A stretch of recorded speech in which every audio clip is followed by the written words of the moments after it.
coming back to that, and when you see it in slow motion, you'll understand why even I had to look away. I'm Dr. Ethan Kellum, an orthopedic surgeon and one of the team physicians for the Tennessee Titans and USA Basketball. Today we're breaking down 6 of the most brutal NBA injuries, and I'm going to explain to you exactly what's happening inside the body in these split seconds. Now, I'm a surgeon who mostly hates to do surgery. My whole practice is built around keeping people out of the operating room. But when you see injuries like these, sometimes there's just no avoiding it. Now, let's get into it.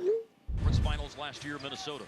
But their focus has got to be the here and now after going up 13. Ow, that is, dang, wow, crazy. This injury is a fractured fibula combined with an ankle dislocation, one of the worst combinations an athlete can face. This is the kind of injury that ends seasons instantly. And here's the terrifying part. The first concern isn't even the bone. It's whether Taylor's blood vessels in his nerves survive the impact. When joints dislocate like this, even a slight movement can turn a bad injury into a career-ending one. The medical staff has to put the ankle back into place, immobilize him immediately, and then it's surgery time. Realign the bones with plates and screws and reconstructing torn ligaments. Even with a perfect outcome afterwards, there's often lingering stiffness and chronic instability. That's honestly pretty brutal to watch as a surgeon. But this next one, same bone, but completely different force.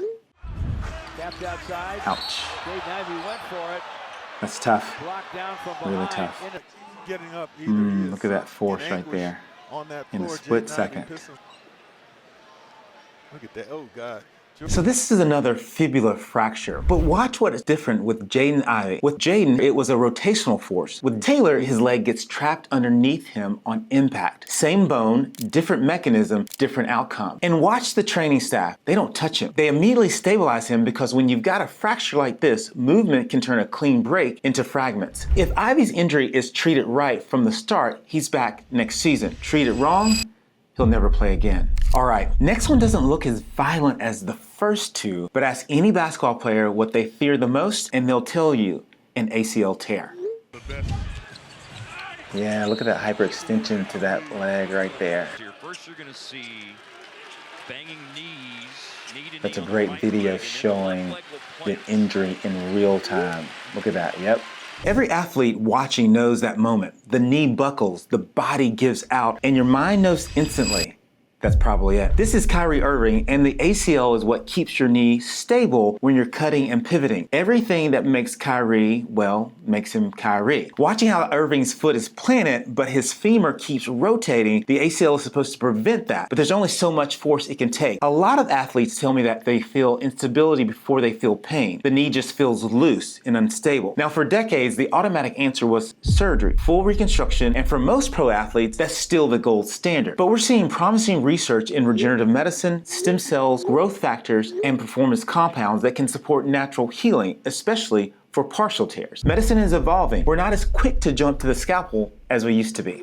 All right, those first 3 were obvious, catastrophic injuries, right? Everyone watching knew something was wrong. But here's what throws even some doctors off. The injuries that don't look serious are often the most dangerous. An ankle roll, a knee hyperextends. Looks like something a guy might shake off, but underneath, the damage can end any career. That's what we're getting into next. And if you want to understand the body the way the pros do, hit subscribe. Okay, next clip. The 76ers and its fans would have wanted to see in its such a preseason slight game versus movement. Atlanta to feel better 2 to 4 weeks after the injury, and also depending on how much treatment you get, obviously. What you just saw doesn't look catastrophic, but it's one of the hardest injuries to come back from. When Paul's knee hyperextends like that, you're putting enormous stress on the ACL, the PCL, meniscus, and the joint capsule. Almost everything at once. Even if nothing fully tears, you've stretched everything that keeps that knee stable. And here's the part most people don't understand. The injury heals, but the trust in that joint doesn't come back as fast. Your brain remembers the pain, even after your body's cleared to play. You start compensating, changing how you land, and that's when you get injured somewhere else. And the mental side of recovery, you'll see that again in the next clip. Durant gets to the left hand. Look at that. And you see him grabbing that That left is ankle right definitely now. an ankle rolling. This is Kevin Durant, one of the best athletes on the planet. If it can happen to KD on a routine move, it can happen to anyone. This is a severe inversion ankle sprain. Durant's ankle rolls outward, foot turns inward, all the ligaments on the outside get stretched and torn. And here's what makes me crazy as a surgeon. How often players are told to just tape it up, shoot it full of cortisone so they can keep playing. That's just a short-term fix, but long-term disaster. Those steroids weaken the tissue and slow healing, which is why you end up with chronic instability, continually rolling that ankle over and over for the rest of your career. The key is controlled rehab, letting ligaments heal while rebuilding stability. All right, final one. And this is the injury most people watching live didn't even realize was serious. Yeah, you see him hopping, but you're like, what happened? Most people thought that Chet just tweaked his ankle, but slow it down and you can see the midfoot actually shift. This is a Liz Frank injury, and this looks like a sprain, but it's one of the quietest career killers in sports. Your entire push-off when running and jumping depends on those small bones in your midfoot being stable. When Chet's midfoot shifts like that, even slightly, every step feels wrong forever. And I mean forever. And the scary part, a lot of Liz Frank injuries get misdiagnosed as sprains initially. If you don't do the right imaging, the athlete plays through it and turns something fixable into major reconstructive surgery.